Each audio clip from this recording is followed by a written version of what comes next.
I believe that there are cycles and that they're extremely important to understand. I believe there always will be cycles. I have followed cycles for 50 years. I think I've been able to help our clients by dealing with the cycles. And halfway through writing the book, a thought occurred to me. Why are there cycles? That's really an important question. Why do cycles occur?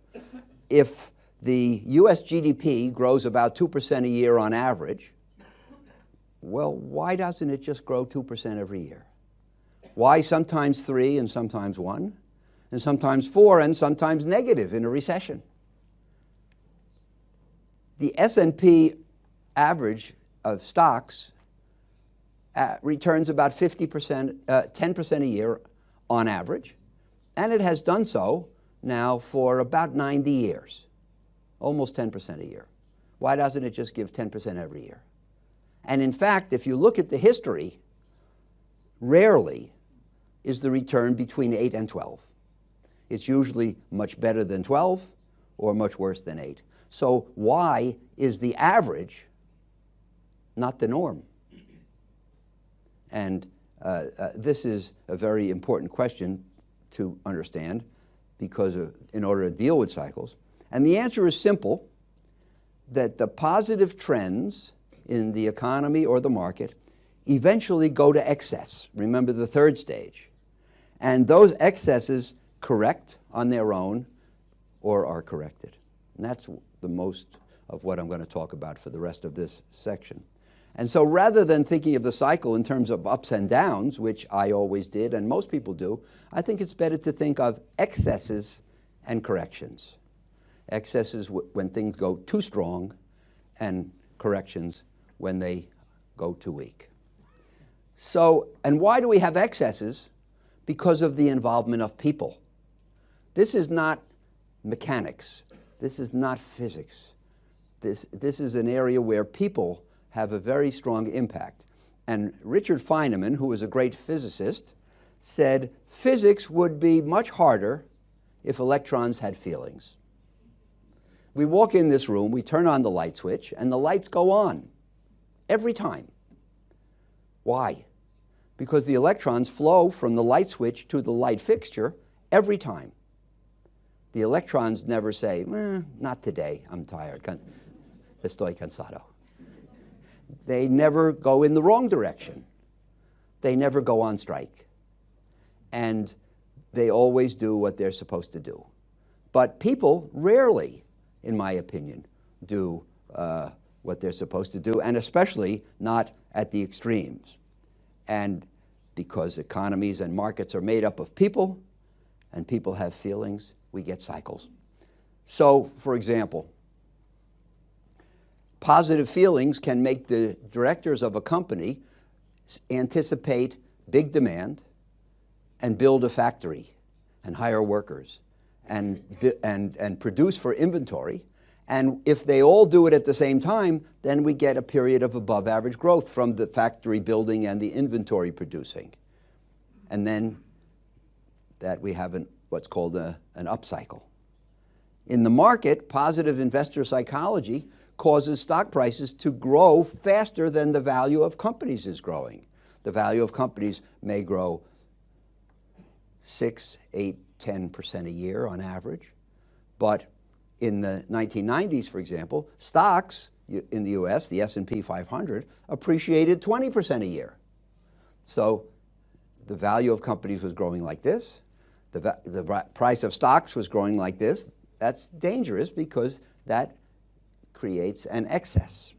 And then eventually the excesses can be corrected.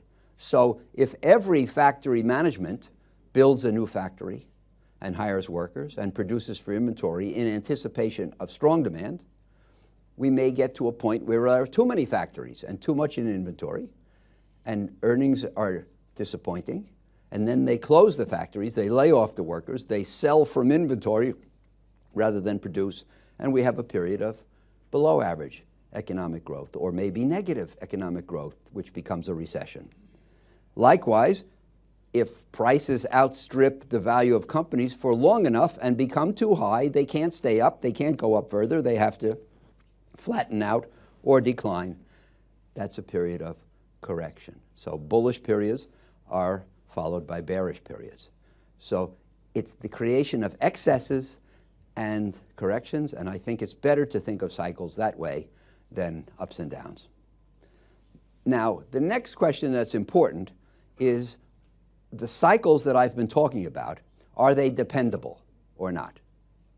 And the best way to understand the answer to that question is another quote from our friend Mark Twain, who said that history does not repeat, but it does rhyme. Very important. This is a theme that runs through my book. Howard Marks argues that bull markets flourish under a specific set of conditions. Unbridled optimism takes hold, driving asset prices far beyond their true value. Investors shed their caution and embrace riskier opportunities. Finally, abundant capital acts as fuel, with a surplus of money chasing a limited pool of investments, further inflating prices. This confluence creates a dangerous situation where emotions cloud rational thinking. The details of cycles are always different from one to the next. The amplitude of the fluctuations, the length of the cycle, and the speed of the fluctuations, always different. And also different are the causes of the cycles and the effects of the cycles, the ups and downs. And people nowadays say to me, well, this cycle, which cycle from the past is it like? And it has some characteristics of others, but it's never quite the same. History does not repeat. But there are certain underlying themes that do repeat or do rhyme from one cycle to the other. And if we can learn about them and recognize them, then we can be ahead of the game. So, for example, in my period in this business, I've lived through about a half a dozen important bull markets. And in general, they have certain themes that do repeat. And here they are. Too much optimism, too little risk aversion, and too much capital availability. And if you look at those and you think about those three things in themselves are a pretty good recipe for a bull market. And it's pretty hard to imagine having a bull market without them. So these are the themes that we should associate with a bull market, which is to say a period of appreciation to excess. Now let's talk about the three. First of all, optimism. Most people think, or many people think, that asset price rises are produced by good events. But the connection is not just between events and prices, it's events and psychology. It's events and how they are perceived that produce changes in asset prices. And the role of perception or psychology in the setting of asset prices is extremely important. All things being equal, a high level of optimism will cause things to be priced high relative to their fair value, or what we call the intrinsic value. So it's the job of the professional, in my opinion, to figure out for each stock, company, or building, what is the intrinsic value? And I'd like to buy when the price is below the intrinsic value and sell when it's above. And I think that's a simple recipe for how an investor should behave. So we have to figure out the intrinsic value, but clearly in a period of great optimism regarding the future, prices will tend to be high relative to the intrinsic value. We want to know that. And the higher the optimism, most of the times the higher the price. And as I say here, if I could know only one thing about every investment that I was considering, it might be how much optimism is priced into the shares. And that's an important element in considering every bull market. Secondly, risk aversion. Risk aversion is not a concept that most people think about every day, but it's extremely important. And most people are afraid of losses. That is to say, they are risk averse. And for most people, if they make 1,000 euros, they're okay. But if they lose 1,000 euros, they feel terrible. So the losses count more than the gains for most people. So most people are biased towards risk aversion. And risk aversion is a very, very important ingredient in the markets. When people are risk averse, as they should be, then what happens? If they consider an investment, they study it thoroughly. They make only conservative assumptions. They are rigorous in their analysis. They demand a margin, what we call a margin of safety. I want to be sure that if things go poorly, I'll be okay. And they demand risk compensation. If they're going to do something which is risky, they demand an exceptional return as a potential reward. So when we have risk aversion and we have conservatism and caution and diligence and demands for risk premiums, then we can say that the market is safe and sane. But when people get excited about the future and they get excited about what's been going on, they forget to be risk averse. They become risk tolerant. They become accepting of risk. And when they do, what happens? They say, well, it's not so important to do due diligence and to make conservative assumptions, because if I'm too careful, then I will miss something and my friend will get it. And you know, there's a book by a man named Kindleberger who says there is nothing worse for your mental condition than to watch a friend get rich. And eventually in the market, fear of missing out takes over from fear of losing money, and then people do bad things. So we have to understand whether the market is based on risk aversion or on risk tolerance. And when it's risk tolerance, because people are excited, then we have to understand that the market can be a dangerous place. Number three, the impact of capital availability.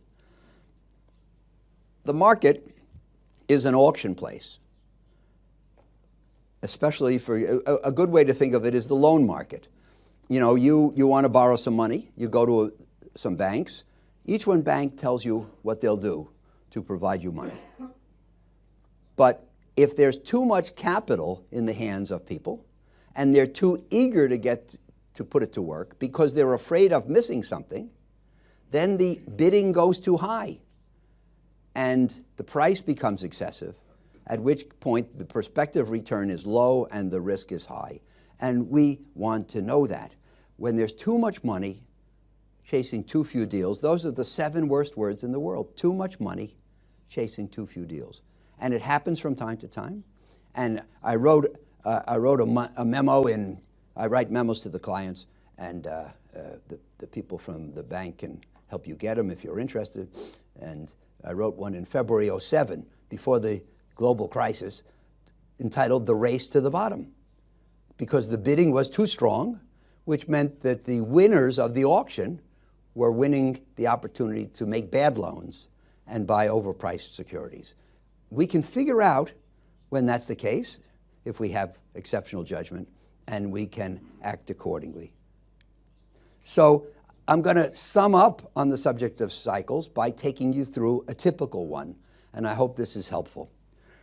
On the way up, let's say, so we start off, and there's been a bad experience, and we're at a low point. And then things start to head up. And on the way up, economic fundamentals are improving, and earnings are increasing and beating expectations.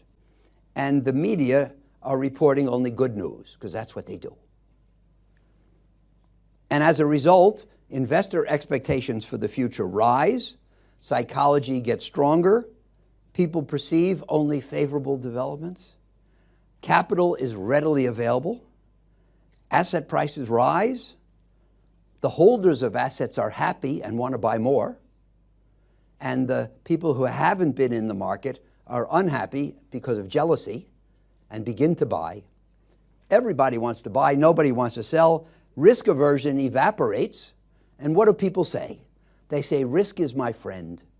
The more risk I take, the more money I make, And anyway, I don't see much to worry about. And when that becomes the case, then prices go too high. And eventually, we reach something that investors, professionals call a top. The top, the maximum, the price beyond which the market will not go. And at the top, asset prices are high, prospective returns are low or negative, and risk is high. This is the time for caution. But most people are unable to be cautious at the top, since the high in prices corresponds with the high in emotion. No one's willing to bear the risk of selling and missing out on the future gains. And that's human nature.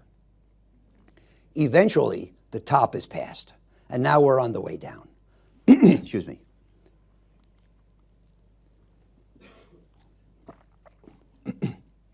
And on the way down, economic fundamentals deteriorate, earnings decline and fall short of expectations, and the media report now only bad news. And as a result, investors' expectations decline, psychology gets weaker, people see only undesirable developments, asset prices fall, holders of assets are chagrined and sell, and the people who haven't held assets pat themselves on the back for their wisdom, but of course refuse to buy. Now risk aversion grows, and investors flee from risk, saying bearing risk is just another way to lose money. I don't care if I ever make a euro in the market again, I just don't want to lose anymore. Get me out. And the worse things go and the lower prices go, the more people want to sell. And that's human nature. All you have to do is understand human nature. And at the bottom, asset prices are low and prospective returns are ultra high and risk is low. This is the time to be aggressive in the market. But most people are terrified at this point because the low in prices corresponds with the low in psychology. And they just can't move ahead because they're depressed and they're cautious. So that's a cycle. And you can see how the events conspire to cause people to do it wrong. There's nothing that says sell at the top other than your own mentality, and there's nothing that says buy at the bottom. And we see this all the time, but this is human nature, and it'll never change. Howard Marks outlines a typical market cycle that oscillates between highs and lows. As the market ascends, economic conditions improve and euphoria takes root. Blinded by optimism, investors become reluctant to sell even though future returns dwindle. Eventually, a peak is reached, followed by a correction. Fear displaces optimism, and pessimism reigns supreme as prices plunge. Investors, gripped by fear, flee the market, missing out on potential gains at the bottom. The core message is that human emotions lead us to make poor decisions at both ends of the cycle. Understanding these psychological forces is essential for successful market navigation.